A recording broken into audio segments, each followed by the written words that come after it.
chickens essentially were kitchen cleansers, barnyard cleansers. I mean, look.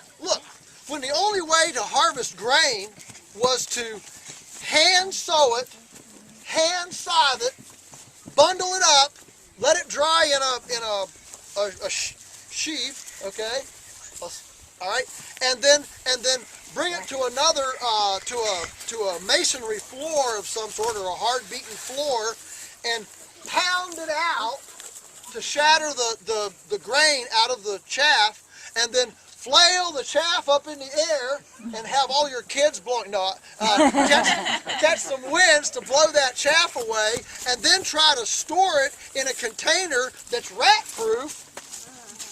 I mean, in Hosea in the Bible, it talks about trading barley for prostitutes. That's how valuable it was.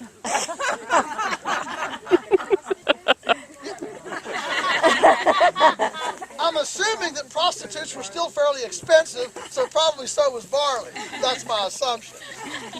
The point is that this cheap grain omnivore consumption is an extreme historical dietary abnormality. Folks, this ain't normal. That's the point of it.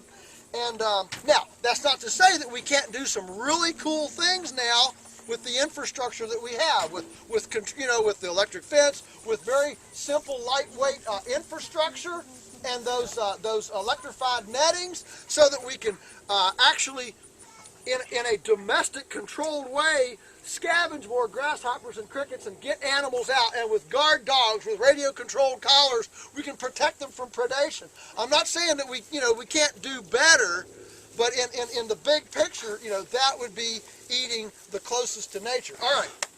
So here we are at the broilers.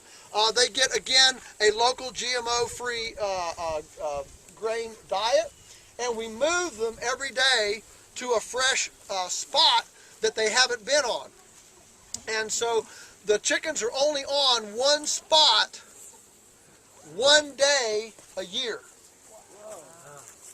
So there's a whole year's rest before we come back to that spot. That breaks up the pathogen cycles. It spreads the manure onto more ground, and doesn't give us enough manure in one spot to create a nutrient overload. See, as far as the soil is concerned, if I put on too much nitrogen or phosphorus, it doesn't matter whether it's organic, inorganic, or otherwise. If I put on too much, it's either going to vaporize or it's going to go into groundwater right to the Chesapeake Bay, right?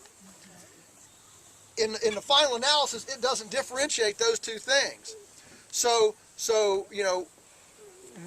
we know that we're putting on all the nutrient that the soil can metabolize in one pass of these broilers. That's why we don't come back a second day in the year. Okay?